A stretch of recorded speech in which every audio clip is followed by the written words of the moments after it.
Estuvimos empezando con, ah, con lo que es el diodo ideal, viendo, pues, a ver, comparto pantalla,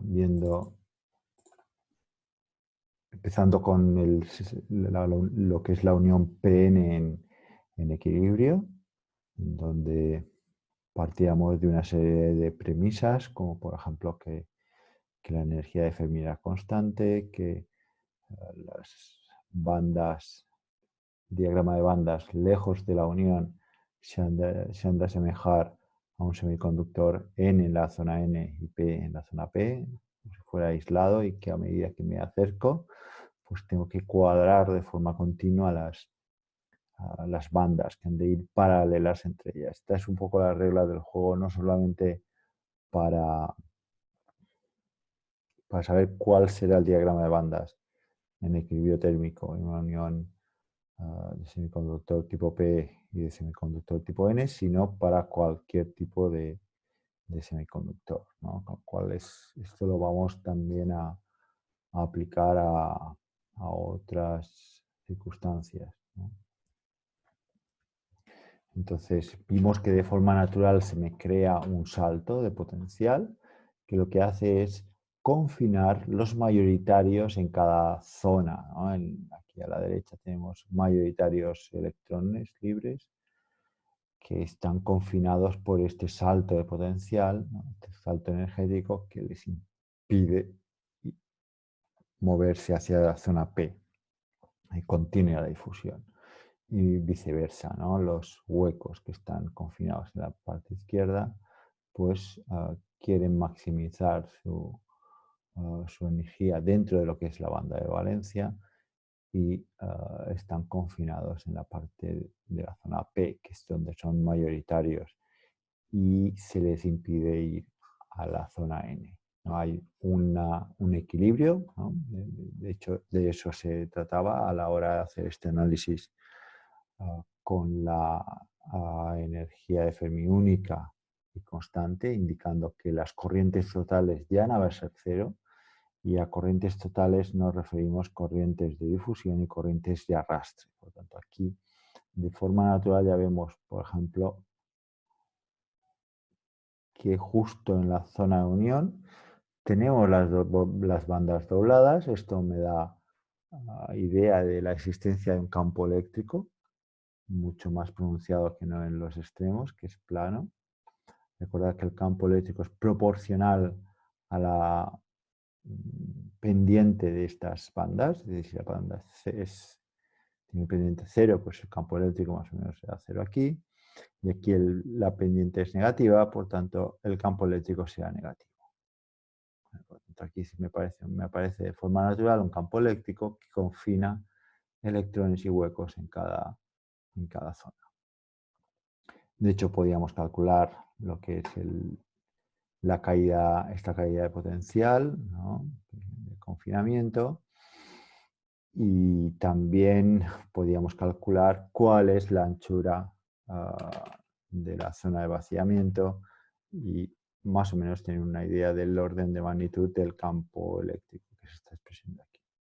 Esto lo hacíamos con la suposición de que voy a tener una transición abrupta entre las zonas no neutras, zonas en las cuales los mayoritarios han abandonado y me han quedado iones sin compensar, ya sean impurezas donadoras sin compensar o impurezas aceptoras sin compensar porque han perdido sus electrones libres mayoritarios en la zona N o sus huecos mayoritarios en la zona P.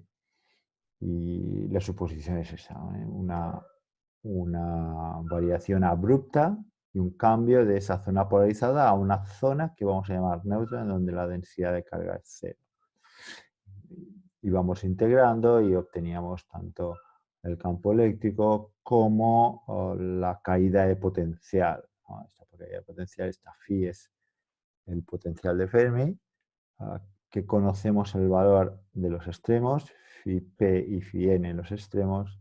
Conocemos el valor de la caída de tensión, VBI, por por el cálculo anterior, ¿no? Por el cálculo cualitativo, y a partir de aquí podemos un poco hacer esa estimación de X-campos y de zona de vaciamiento.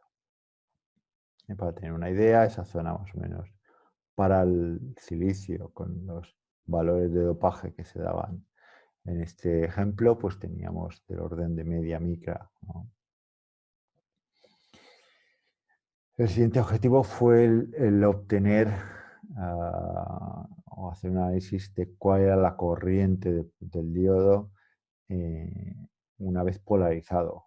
Habíamos analizado el diodo sin polarizar, es decir, cuando lo tenemos aislado. Esto era la situación donde teníamos una caída de tensión en la zona de unión igual a la tensión de built-in, que podemos calcular. Si polarizamos el diodo, entonces hacemos la suposición de que la caída de tensión mayoritariamente cae dentro de la zona de unión, que es la menos conductiva, ¿eh? Entonces, forzamos esta tensión V, ¿no? Más en la zona P y en la zona N, y nos aparecerá una corriente, porque esta tensión V rebajará el potencial de confinamiento. Si la tensión V es negativa, lo que hacemos es aumentar el escalón de confinamiento y por tanto no veremos prácticamente corriente. Es un poco el principio de funcionamiento. No es simétrico en este sentido, por lo tanto vamos a tener esa curva característica del diodo en el cual tenemos corriente disparada, se me dispara la corriente porque doy rienda suelta a la difusión cuando la tensión es positiva, y por otro lado no obtengo corriente si la tensión es negativa o la corriente es muy débil, muy pequeña.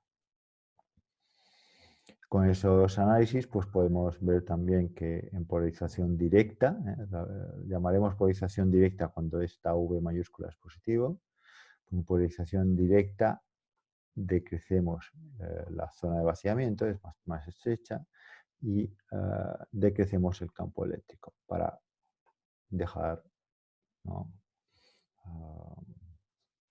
rienda suelta a la difusión de la corriente. Por otro lado, pues, estuvimos buscando lo que son las corrientes del diodo ideal, cuál es la característica corriente-voltaje. Y bueno, partimos de una serie de simplificaciones, ¿no?, que es lo que dará forma a mi diodo o al modelo de diodo ideal. La primera es que estoy en una situación en donde las corrientes son incipientes y podemos, ¿no?, hacer la suposición de que las corrientes individuales de electrones y de huecos son mucho menores que las corrientes de arrastre y de difusión. Y bueno, eso me da lugar a decir que esta JN va a ser relativamente pequeña. Voy a tener una pendiente de lo que es el cuasi nivel de Fermi, pues muy pequeñito. Y eso me va a dar lugar a un diagrama de bandas que, si bien en el análisis en equilibrio térmico tenía una sola energía de Fermi, indicando eso, ausencia total de corriente, ahora yo voy a tener una situación en donde he forzado una tensión externa, una polarización en directa en este caso, en este dibujo. He suavizado la caída de potencial, la caída de energía, la he suavizado con ese valor de tensión externa, con lo cual los electrones aquí ya tienen más fácil ir hacia la izquierda, los huecos de la izquierda tienen más fácil ir hacia la derecha, y por tanto tengo una corriente, me aparece una corriente eléctrica neta, de izquierda a derecha, de la zona P a la zona N. Entonces, a la hora de describir el comportamiento de la zona de unión, pues lo primero es ver que vamos a estar en una situación de no equilibrio, fuera del equilibrio, con lo cual voy a necesitar una energía de Fermi exprofeso para cada portador, para el portador N, para el portador P. Esto se denomina cuasi nivel de Fermi, ¿no?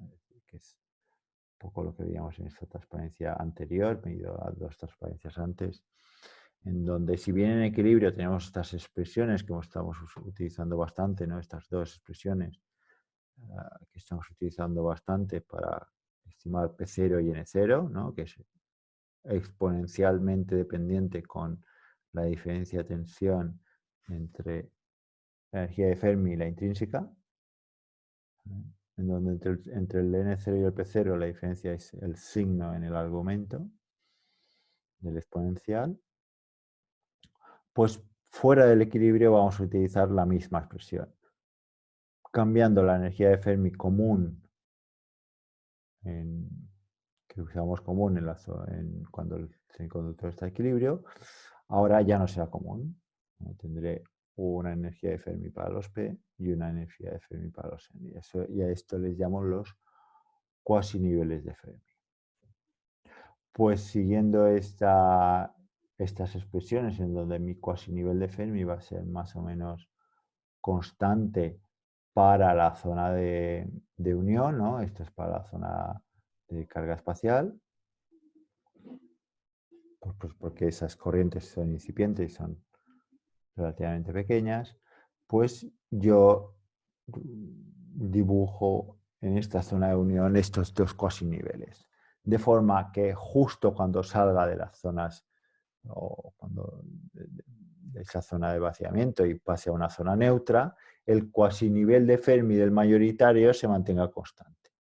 Aquí, por ejemplo, en la zona N, el cuasi nivel de Fermi de los mayoritarios N se ha mantenido aquel valor en el cual cuando estoy en la zona N pues tengo un N0 y un valor de concentración de electrones libre igual al dopaje, N sub D.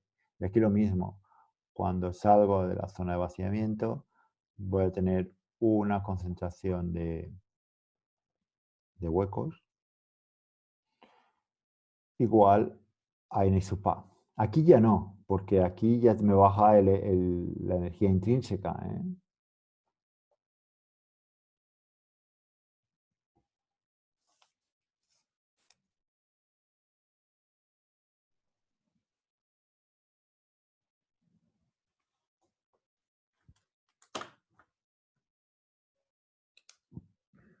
Aquí yo tengo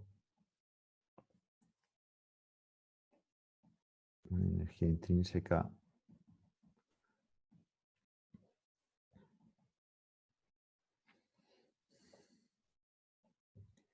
una energía de Fermi, aquí tenía unas energías de Fermi, tales que yo podía calcular el potencial de Fermi en la zona N, el potencial de Fermi en la zona P. ¿No? Y esta diferencia es tal que N es igual a N sub D, ¿vale? Igual a N sub I elevado a S phi N entre VT. Por tanto, tenemos que este phi N ha de ser VT logaritmo de ND entre NI.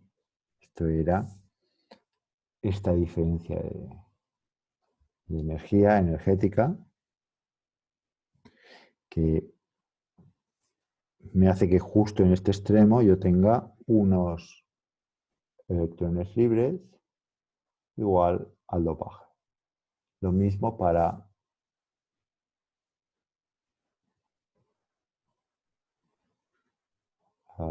justo la zona P. Tengo aquí una diferencia de energía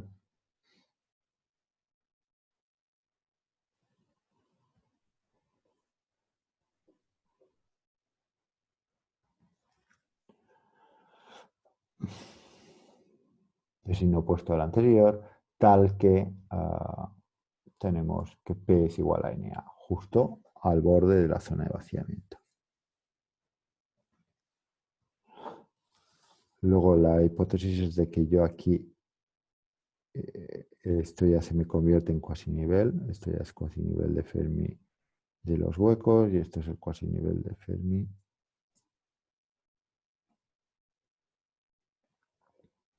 de los electrones libres. La diferencia que tenemos aquí es proporcional a la tensión externa. Es decir, aquí el salto, que antes era VBI, ahora se me ha reducido en un valor igual a V. Esta era un poco la idea. Ahora bien, la diferencia entre Fn y la E sub i, que va por el medio, pues varía.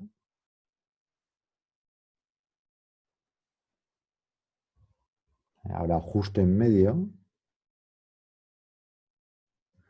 pues yo tengo un valor, ¿no? Justo en medio de la unión, yo tengo P, yo tengo N. Fijaos que todavía está por encima de N sub i. Y F sub P todavía está por debajo de N sub i. Recordamos las expresiones. Ahora N es igual a N sub i por E elevado a Fn menos E sub i entre Kt. Esto es positivo. P es igual a N sub i por E elevado a menos Fp menos E sub i entre Kt. Ahora esto es negativo y por lo tanto el argumento es positivo, ¿no? Porque yo tengo la F sub p por debajo de la energía intrínseca, que es esta.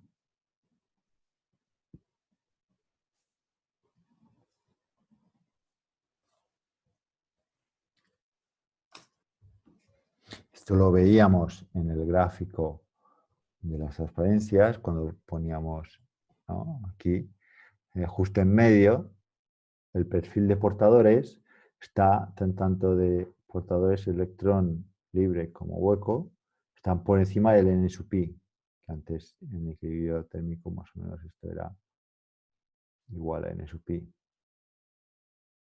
en el caso de simetría total. Pues ahora tenemos más. Pero va variando el valor de P minúscula y N minúscula. ¿Cómo varía? Pues porque aunque el cuasinivel de Fermi es constante, F sub i no lo es. F sub i está decreciendo, por lo tanto, bajo, a medida que me desplazo hacia valores positivos de X, pues bajo el valor de N minúscula y subo el valor de P minúscula. Al revés, ¿no? Subo el valor de N minúscula y bajo el valor de P minúscula. Bueno, esto me daba esta expresión que me relaciona, ¿no? Esta expresión de aquí, que me dice que el producto de los huecos y los electrones libres es n cuadrado por e elevado a v entre vt. Esta es un poco la pista que luego me dará la expresión final de corriente en función de la tensión. Esto es simplemente multiplicando estas dos expresiones de cuasinivel de Fermi y teniendo en cuenta que esta diferencia es Q por V, ¿no? Q por V, por tanto tenemos aquí E elevado a V entre Vt. Esta modificación de la expresión de la ley de acción de masas, ¿no? Ahora ya no es el mi cuadrado, sino que está modelado por esta exponencial, me da cuenta de que en las zonas neutras, justo al salir de la zona neutra, yo voy a tener una inyección de minoritarios, por ejemplo, en la zona P, tendré una inyección de N, en donde será la población anterior, que era NP0. En principio, en la zona P, en equilibrio térmico, tenía N sub P sub 0, que era ese Ni cuadrado dividido por ND. pues este valor de minoritarios térmicos ahora se ve incrementado un factor e elevado a v entre vt. Lo mismo para los huecos en la zona n. Voy a tener que, en lugar de p sub n sub 0, que era ese ni cuadrado dividido por na, esos minoritarios térmicos en la zona n, pues ahora se verán incrementados justo al salir de la zona de vaciamiento, entrar en la zona neutra, se verán incrementados en una cantidad exponencialmente dependiente con v, ¿no? Y eso me da o me daba un perfil de portadores en la zona neutra que justo al salir de esa zona de vaciamiento me da una condición de contorno de delta de Pn0, en el caso de la zona n. Para el análisis de la zona P es simétrico, es idéntico. Simplemente cambiaríamos en la zona P los subíndices de signo, PAN y NP. Pues justo en la zona N pues tenemos un exceso aquí en el borde, al comienzo de la zona N, exponencialmente dependiente con la tensión externa. Habíamos visto que en la zona N tiene que cumplirse lo que es la ecuación de difusión. Esto viene de la ecuación de continuidad de los electrones, perdón, de los huecos en la zona N, ¿no? Habíamos visto esta expresión y la habíamos solventado. Bueno, cuando yo la solventé sobre el papel en la clase anterior, hice la suposición de zona neutra larga, ¿no? En donde la solución de esta expresión es simplemente una exponencial decreciente. En el fondo, si la zona neutra tenemos en cuenta que tiene una determinada dimensión, vamos a decirle omega sub n, es decir, de forma que justo en omega sub n el exceso se vuelve cero, porque aquí ya tenemos un contacto con un metal que me fuerza esa situación. Pues si tenemos esa condición de contorno, exceso de portadores igual a cero cuando acaba el semiconductor y empieza un metal, que es donde vamos a tener una gran cantidad de portadores, en este caso el electrón libre. Pues la solución de esta ecuación diferencial es una combinación de,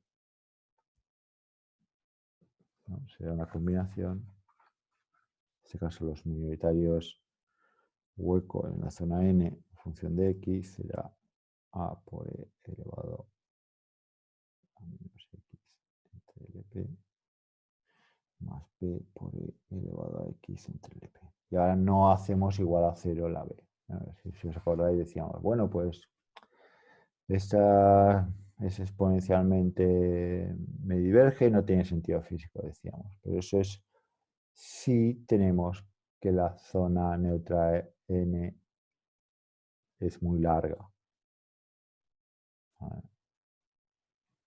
Si tenemos que forzar la condición de equilibrio, las condiciones de contorno eran que, o tiene que ser que P de n, bueno, esto sumado a N0, ¿no? A P0, perdón.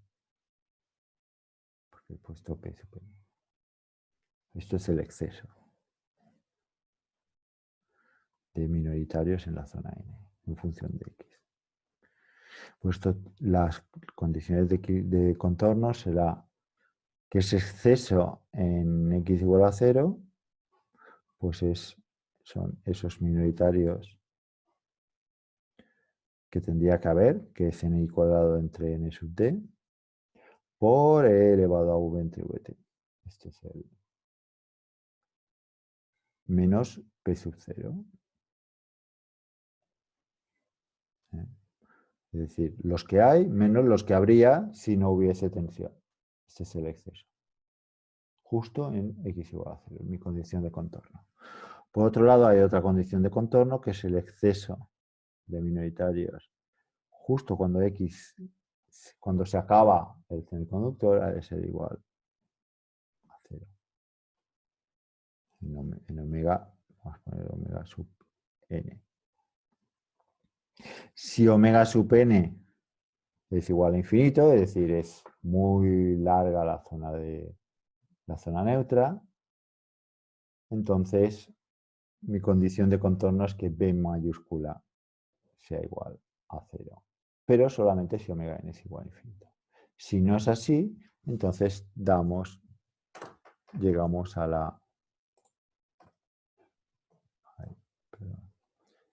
a esta expresión analítica, que es una combinación de exponenciales, ¿no? Por tanto, tenemos aquí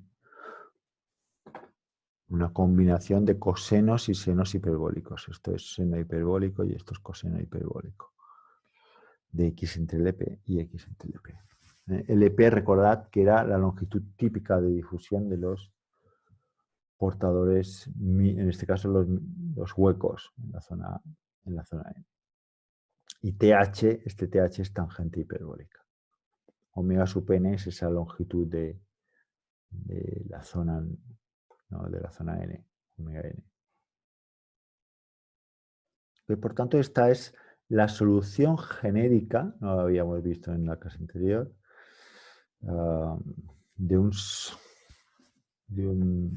perfil del exceso de minoritarios en función de la posición. A partir de aquí puedo sacar cuáles son las corrientes de difusión. Si ese perfil tenemos en cuenta, por ejemplo, que esa zona N es mucho más larga que la longitud de difusión de los minoritarios, entonces recuperamos esa solución exponencial que estuvimos trabajando el otro día. Tenemos esa solución exponencial para ese exceso de minoritarios. Si por el contrario esa longitud de la zona neutra es más pequeña que la longitud típica de difusión de los huecos, entonces podemos linealizar podemos linealizar esta solución, ¿no? Y nos quedamos con una solución lineal. Por tanto, esa solución genérica la podemos aproximar o por una línea recta en caso de que esa omega n sea muy pequeñita. Y cuando digo muy pequeñita siempre es en relación a algo, en este caso es en relación a la longitud de difusión de los minoritarios. O si es muy larga, si esa longitud de la zona neutra es mucho más larga que la longitud de difusión, entonces tengo esta exponencial.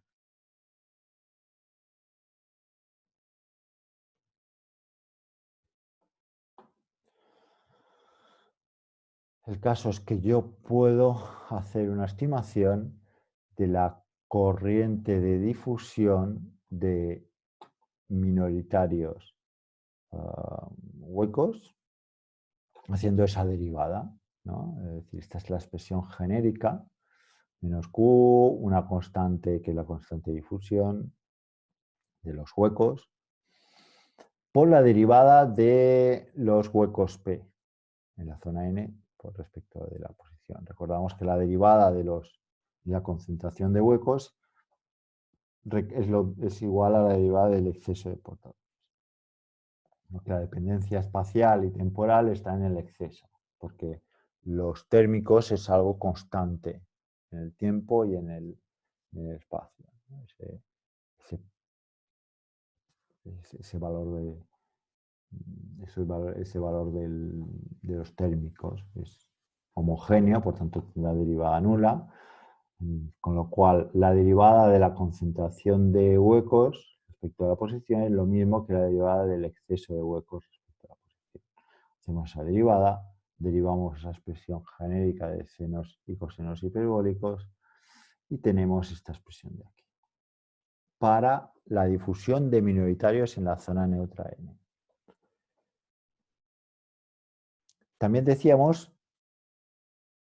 o también mirábamos lo que eran los mayoritarios. En el caso de mayoritarios, que son los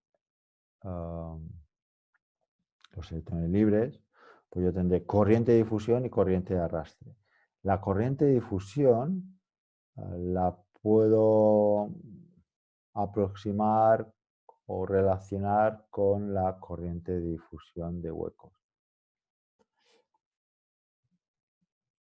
Pero bueno, a efectos prácticos, lo que estuvimos mostrando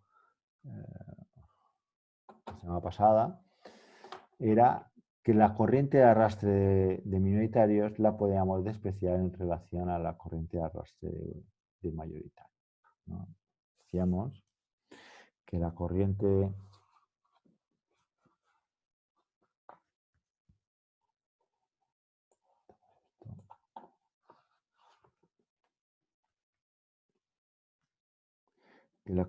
de arrastre de huecos en la zona N, pues esto era QP en la zona N por la movilidad de huecos por el campo eléctrico. La corriente de arrastre de mayoritarios N en la zona N, pues es lo mismo. Qn en la zona N, N por campo eléctrico.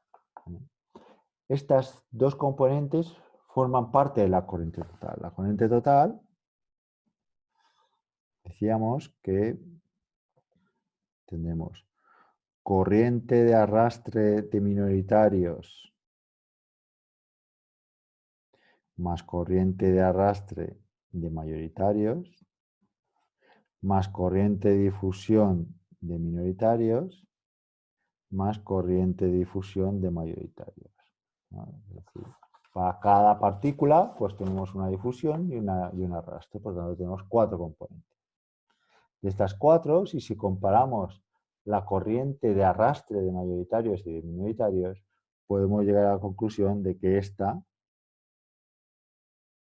de minoritarios será mucho más pequeña que esta de aquí. Y por lo tanto, la podemos despreciar. ¿Por qué es mucho más pequeña? Pues porque, primero, en equilibrio térmico tenemos que P sub n0, que es n cuadrado entre n sub n0, es mucho más pequeñito que n sub n0, ¿no? Que es igual al dopaje, ¿no? Pues porque se construye así. El dopaje suele ser mucho mayor que n sub i, con lo cual los minoritarios térmicos son mucho más pequeñitos que los mayoritarios térmicos. Por otro lado, este n sub n sub n es n sub n0 más un delta de n. Y luego el P sub n es igual a P sub n sub 0, es decir, los térmicos, más un delta de P. Pero este delta que sumamos a los huecos, por la situación de baja inyección, decíamos que los deltas de n y tanto de delta de P, en la situación ideal que estamos analizando aquí de baja inyección, esto va a ser mucho más pequeñito que los mayoritarios en esa zona. En esa zona, en este caso, los mayoritarios son igual a n sub p. Como tenemos, ¿no?, igual a n sub n sub c. Como tenemos esta situación, pues P sub n va a ser mucho más pequeñito que n sub n. P sub n va a ser mucho más pequeñito que n sub n. Y por lo tanto, esta expresión de aquí la podemos despreciar respecto a esta de aquí. ¿Vale? El arrastre de los mayoritarios va a ser mucho más relevante que el arrastre de los minoritarios. La difusión no lo sé, dependerá, porque aquí hay un exponencial, esto sube, depende de la V, ¿no?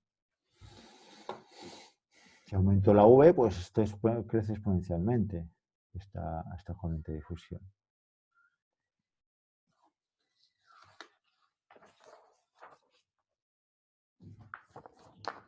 ¿Vale? Con lo cual habíamos visto, ¿no? Y aquí, lo repito aquí porque lo vuelvo a repetir, pues porque tampoco es algo trivial de entender. Habíamos visto, esto era la zona N, la zona P, aquí le llamamos 0 más, aquí le llamamos 0 menos, que son las zonas en donde esta es zona neutra, esta es zona polarizada, ¿no? Aquí tengo un dipolo, ¿vale? Y esta longitud es pequeñita, del orden de la micra o menos, pero bueno, tiene un determinado grosor.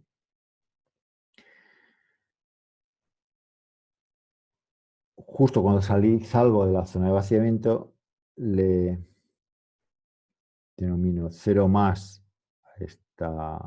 a este punto que antes le llamaba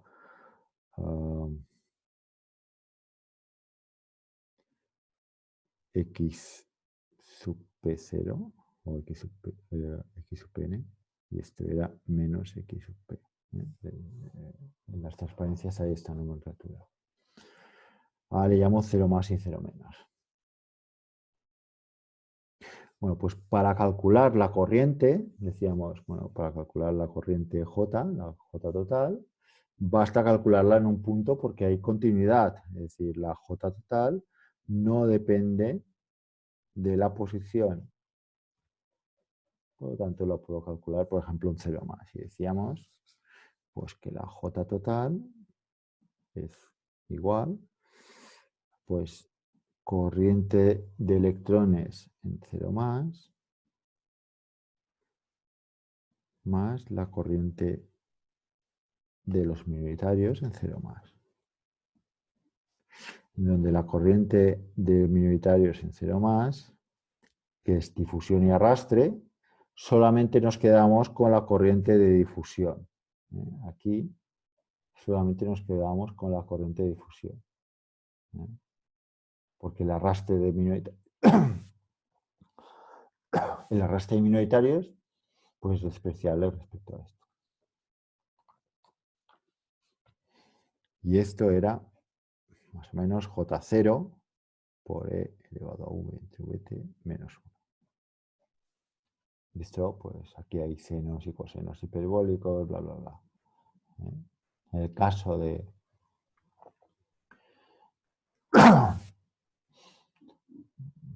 zona neutra larga, teníamos una expresión más sencilla, pero bueno, al final una constante, que esto depende de las zonas J sub P sub 0, vamos a poner J sub P sub 0. Esto depende de parámetros puramente tecnológicos.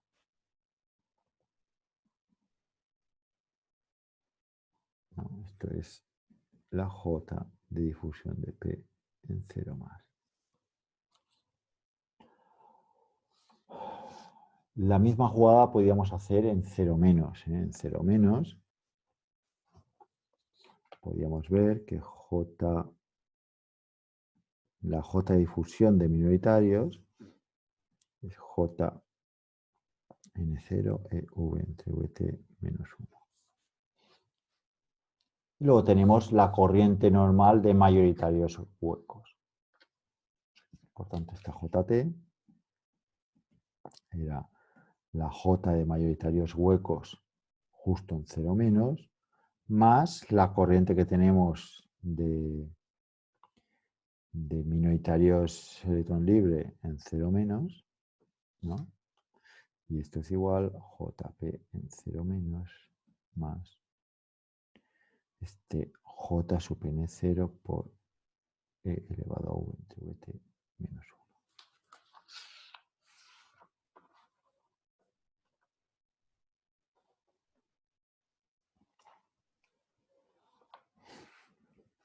Por lo tanto, tenemos una situación que si cogemos 0 menos o cogemos 0 más, pues esto tengo una expresión que es JP en 0 menos más JN0 EQ entre VT menos 1. Y si cojo este de aquí, yo tengo Jn en 0 más J P0 EU entre VT menos 1. Vale, justo en 0 menos, mi corriente total es huecos mayoritarios, electrones minoritarios, que es básicamente la de difusión. En 0 más, yo tengo que la J total es la misma, esta es la misma expresión, la misma cantidad. Yo puedo expresar justo en 0 menos, pues la difusión de los... Perdón, este es en la zona N. La difusión de los minoritarios huecos más la corriente de arrastre, la corriente de los mayoritarios. Aquí hay arrastre y difusión. Entonces lo que hacíamos era decir que justo en la zona de vaciamiento, aquí tenía estas corrientes constantes. Lo que decía es que en la zona de vaciamiento la recombinación más o menos era cero. No había recombinación. Y por lo tanto, la ecuación de continuidad para los electrones libres, esto es G externa, menos recombinación neta, luego más 1 entre Q, derivada de Jn respecto de X, lo mismo para los huecos, tenemos una ecuación de continuidad, menos R, menos 1 entre Q, JP respecto de X. Justo en la zona de vaciamiento, pues bueno, primero estamos con un perfil constante. No, vamos a decir que el perfil de portadores ya ha llegado a su estacionario. Y esto me indica que la derivada de las corrientes Jn y Jp es proporcional a generación menos recombinación. Generación hemos dicho que no hay. Una unión PN sin iluminación. Por lo tanto, la derivada de Jn respecto de X es igual a Q por R, ¿no? Y la derivada de Jp respecto de X pues es igual a menos Q por R. Con lo que si decimos que la R es pequeñita o es 0, pues la Jn y la Jp total, la Jn total y la Jp total, difusión y arrastre, la suma de ambas, es constante. Por lo tanto, si R es igual a 0, Jn igual constante y Jp igual constante. En la zona de unión, estamos en la zona de unión, la zona de carga espacial, aquí, en la zona polarizada. Eso quiere decir que aquí la JP y la JP aquí es la misma, no varía, es constante. Con lo que este término que en principio me falta para completar la JT, lo igualo a la corriente de minoritarios que tengo en la otra punta. Porque hemos dicho que es constante. Aunque aquí ya no tenga que la difusión sea esto, la suma de difusión y arrastre siempre sea constante. ¿Por qué? Pues porque supongo esta R igual. ¿Qué justificación tiene esto? Pues lo que comentábamos es que la R, ¿no? Es que si es proporcional a n por p menos n0 por p0. Si n es igual a n0 más delta de n y luego, o más delta, y p igual a p0 más delta, pues la R más o menos en baja inyección, si este delta es más pequeñito que es relativamente pequeñito, pues esto es n0 más p0 por k por delta. Pues esta suma, justo en la zona de vaciamiento, esta suma baja. Recordad que en la zona de vaciamiento los P pues pasan de ser mayoritarios a ser minoritarios en la zona N. Mientras que los electrones pasan de ser mayoritarios en la zona N a ser minoritarios. Por tanto, justo aquí yo tengo un valor de P y de N. Bueno, y fuera del equilibrio lo mismo, es decir, si me voy fuera del equilibrio, aquí no tengo que poner sub 0. Pero esta suma pues ha bajado. Es decir, la suma de P0 más N0 o de P más N me baja. Pensad que esto es logarítmico, que no nos engañe. Y aquí son grandes variaciones de P y N. Con lo cual, justo en la zona de vaciamiento, la recombinación ha bajado mucho.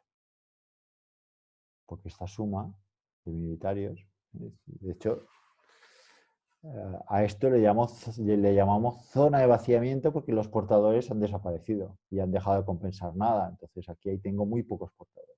Entonces parece razonable decir que habrá poca recombinación. Y porque por tanto las corrientes individuales de electrones y de huecos van a ser más o menos constantes. ¿No? Igualábamos estos de aquí y teníamos la expresión genérica, ¿no? De J total, pues una JP0 más JN0 de E elevado a V entre VT menos 1. Luego estas J pues dependerá, ¿no? Pero en principio esto lo sumaré como J0 por E entre VT menos 1. Y esto me daba la característica típica, ¿no? De corriente en lugar de en función de V, que es una exponencial.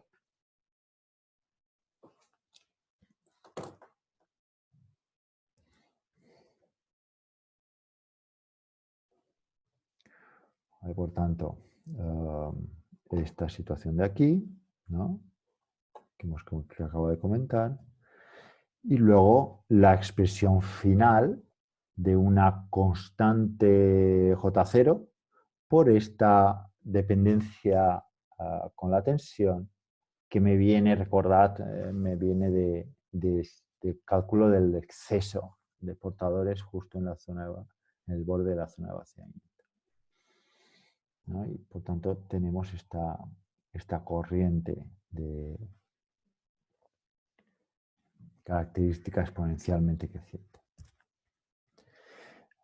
Si bien tenemos una expresión bastante aproximada para mi corriente de diodo, pues que será lo que denominamos como modelo ideal, pues en la realidad pues se observa algo muy similar, pero evidentemente no exactamente igual. Una de las razones es esa aproximación de que en la zona de vaciamiento no hay recombinación. ¿No? En el fondo, si tenemos en cuenta la existencia de una corriente de recombinación, pues lo que vamos a tener que hacer es modificar la expresión ideal con un incremento de corriente debido a la presencia de esa corriente, que es lo que sí llamamos corriente de recombinación. Sí.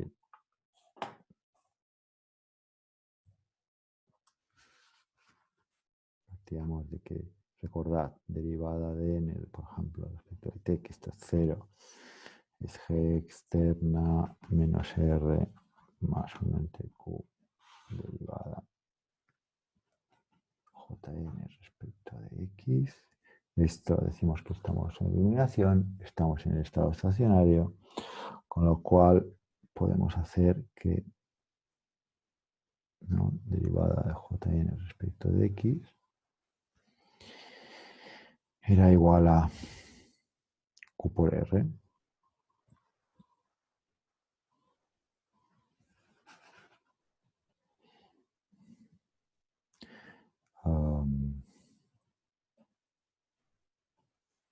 Si integramos, si hacemos la integral, tendremos que el incremento de jn será igual a q integral de r de x. Esto se le llama corriente de recombinación, ¿no?, a esta integral, que me mide un poco los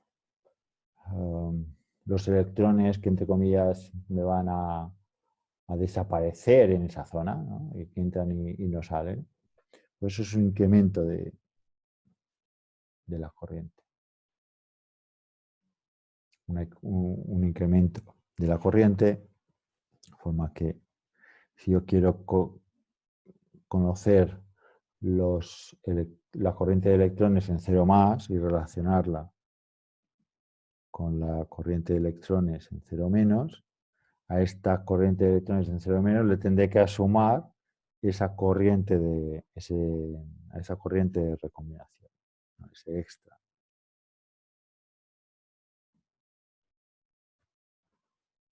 ¿No? Esta corriente de recombinación la tendré que sumar a los que entraban en la zona de vaciamiento para tener la corriente que sale de los que salen.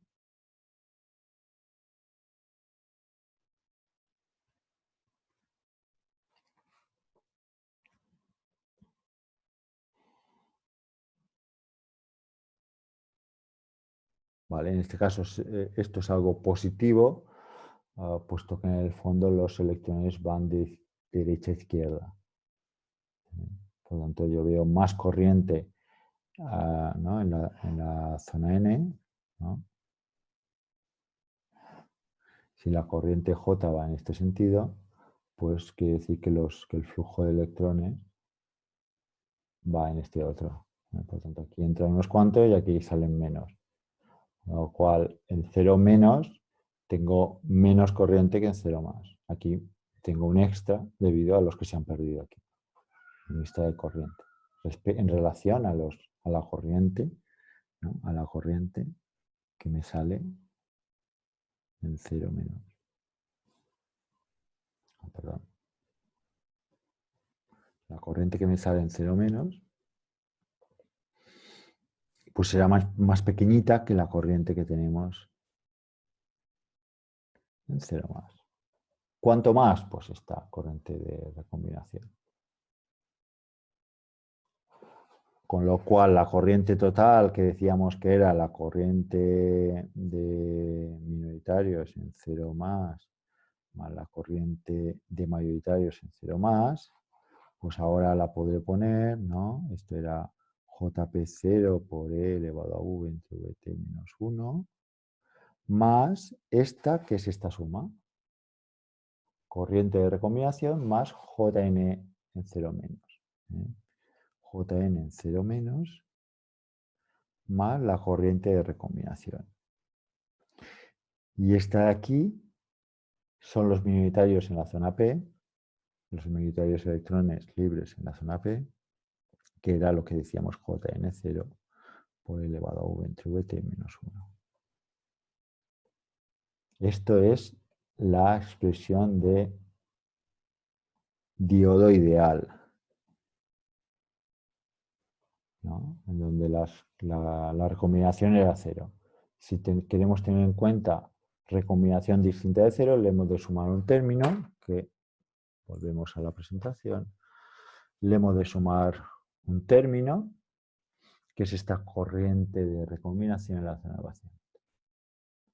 Y que no voy a entrar en cómo se deriva, tiene una expresión de este estilo. Es también exponencialmente dependiente con la tensión, pero tengo aquí un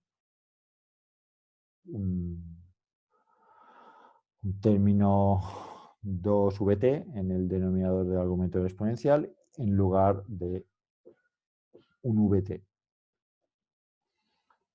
Por tanto, no puedo sacar factor común con la j ideal, simplemente tengo un término adicional también exponencialmente dependiente. Al final se puede hacer un valor empírico de corriente dependiente del potencial en lugar de esas dos, una suma de dos términos, ¿no? El ideal y el debido a la corriente de recombinación, juntar ambos con un valor empírico n minúscula que esté entre 1 y 2, dependiendo de lo grande que sea la corriente de recombinación. Es decir, si yo voy aumentando la tensión, voy a tener más recombinación en la zona de vaciamiento y por tanto voy a tener un valor efectivo de n minúscula más parecido al 2, ¿no? al de recombinación. Es decir, que mi J total es J0 por E elevado a V entre Vt menos 1, más una J esa de recombinación que depende exponencialmente también de Vt, de la tensión, pero con un 2Vt en lugar de Vt. Pues como aquí no puedo sacar factor común, lo que se hace es que Jt más o menos es J0 por E elevado a V entre nVt menos 1. ¿Y qué vale n? Pues depende. Si estoy en una situación de v muy pequeñita, pues este término va a dominar sobre este, por tanto n es prácticamente 1. Si por el contrario v es muy grande y por tanto la recombinación es importante, pues este término será más pequeñito en relación a este y n minúscula se parecerá más a un 2. Esto es un poco esta expresión global para utilizar para el diodo, ¿no? Con una n que es ese factor de idealidad y que depende de otras cosas de la tensión de polarización que tengamos. José Luis, ¿Sí? una duda. En la expresión de la corriente, nos faltaría, en la última que has escrito, nos faltaría el término de la parte ideal de los electrones. ¿Dónde está? Sí, nos falta no sería, es que como arriba es JP0 más JN en 0 menos más J de recombinación. Sí, sí, tienes razón. Aquí JN0, JN en 0 menos, esto es esta de aquí. Es difusión, puramente difusión.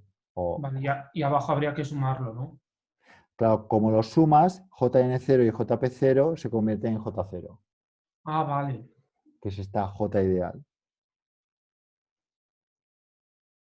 Añadido tienes esta JR que te viene de la recombinación y que no hemos entrado a ver cómo se derivaba para que estas clases no sean más aún un baile de fórmulas, pues tienen la misma pinta pero con un factor 2. Y aquí está englobado todo. Claro, aquí sí que he podido sacar factor común y poner una dependencia algo tecnológico por algo que depende de la polarización.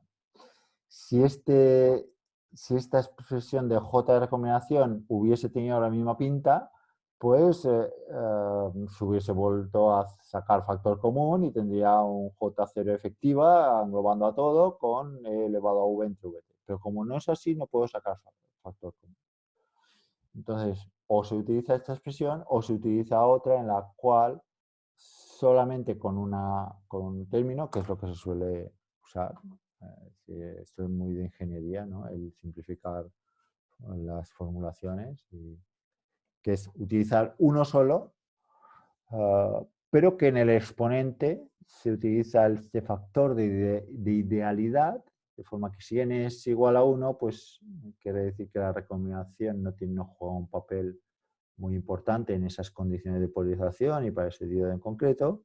Y si n se parece más al 2, pues quiere decir que pues, estamos en otra situación. Por ejemplo, en situación de alta inyección, donde tenemos una V externa, una tensión externa importante, pues sí que aparece que esa pendiente, ¿no? Si graficamos la pendiente del logaritmo de la corriente en relación a VD, a la tensión externa, pues vemos que esto no es una línea recta de pendiente 1, que sería el diodo ideal, solamente en una región, que es un poco el dibujo este que muestro. Bueno, ya se me va el tiempo. Gracias por la atención. Seguimos mañana.